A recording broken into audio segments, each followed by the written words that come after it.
Hi friends, ఇది బిల్వ పత్రం చెట్టు. ఇది శివుడికి ఈ ఆకులతోటి ఈ పత్రాలతోటి పూజలు చేస్తారు. ఇవి 3 ఆకులు ఉంటాయి, 3 పత్రాలు ఉంటాయి. ఈ బిల్వ పత్రాలు పత్రాలతోటి శివుడికి అభిషేకం చేస్తే మనకి మంచిగా కలిసి వస్తుంది. మనం మంచిగా ఆరోగ్యంగా అదృష్టంగా పోతాము. ఇవి బిల్వ పత్రం చెట్టు. ఇది చూడండి ఫ్రెండ్స్, శివుడికి ఇష్టమైన బిల్వ పత్రం చెట్టు. బిల్వపత్రాల చెట్టు, శివుడికి ఇష్టమైన బిల్వపత్రాల చెట్టు. చూడండి ఫ్రెండ్స్, వీటికి ఈ చెట్టుకి కాయలు కూడా కాస్తాయి ఫ్రెండ్స్.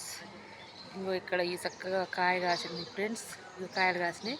ఇవి షుగర్ ఉన్నోళ్ళకి ఈ కాయ తింటే షుగర్ తగ్గుతుందంట.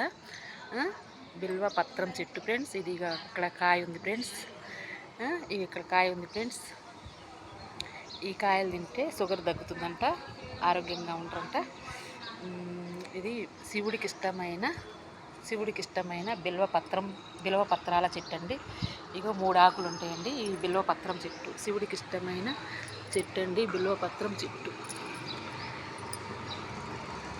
ఓం నమ శివాయ, ఓం నమ శివాయ, ఓం నమ శివాయ.